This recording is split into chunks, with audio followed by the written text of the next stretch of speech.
নমস্কার বন্ধুরা, আমি কৃষ্ণা। আমার চ্যানেলের নাম কৃষ্ণা আর্ট আলপনা। এই চ্যানেলটি সম্পূর্ণ আলপনার চ্যানেল। আপনারা প্রতিদিন দেখতে পাবেন। মোটামুটি আমি প্রতিদিনই আলপনা এই চ্যানেলে দিয়ে থাকি। আপনাদের যদি চ্যানেলটি ভালো লাগে বা আলপনা দেখে ভালো লাগে, অবশ্যই লাইক, শেয়ার, কমেন্ট করবেন।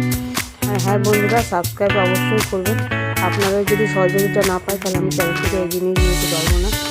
আর যদি আপনার এগুলো ভালো লাগে আমার আলপনা দেখে, তাহলে অবশ্যই আপনারা চ্যানেলটিকে সাবস্ক্রাইব করবেন। আর বন্ধুরা, আপনারা সুস্থ থাকবেন, ভালো থাকবেন এই আশা করি। আর এখানে আমি শেষ করছি।